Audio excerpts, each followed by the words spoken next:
Best wishes to Boris Johnson in hospital. It is a challenge when the Prime Minister is ill and in hospital. I think that we have to take on face value what Number 10 is saying, that it was a precaution. He's taken in for tests. Clearly, when you're in hospital, you cannot be running government in the way that perhaps he could have been when he was at Number 11 in isolation. You have to hand over the reins, and my understanding is that Dominic Raab, the Foreign Secretary, will be taking the morning meeting. But it's obviously a difficulty and a concern, but they are underlining that it's precautionary and hinting that he should be back in Number 10, or actually Number 11, where he's staying at the moment, fairly soon. And I'm sure that the Prime Minister, especially on the evening when the Queen was giving her address to the nation, would not have wanted to do it. So the fact that the doctors were saying that this was important and that he needed to go in and have oxygen treatment in hospital is obviously a concern. They're underlining that he wasn't rushed to hospital in an ambulance. He was driven there. They are saying that it's precautionary.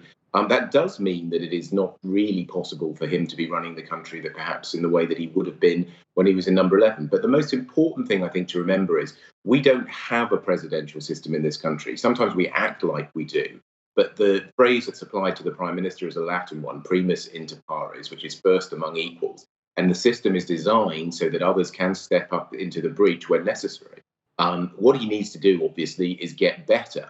The difficulty in these situations, if you're a leader, is you probably want to push and push and push yourself and get yourself into a position perhaps where you're exhausted. The important thing, obviously, is for him to be rested properly and get back, and in that time be able to hand over some of the responsibilities to others. The reins of power, in the sense of handing over the chairing of key meetings, is happening at the moment. We understand that it is a precaution. We understand that he's likely to get better. And during that time, it's important that he passes it over. He still remains the head of government. And that, of course, means that if there are to be very big decisions, he will, of course, be consulted on them. They've been clear in terms of what has happened. We've already seen the daily press conferences not being taken by the Prime Minister.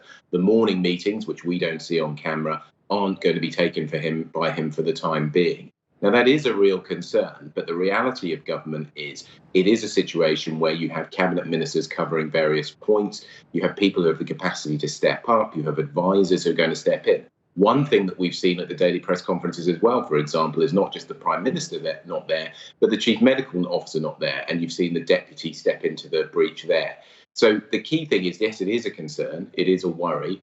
And obviously, we want Boris Johnson to get back to being head of government as soon as possible. But it's not something that we should be panicking about or worrying overtly about if it is a precaution and if he is in a situation where he's just being treated and will get better soon.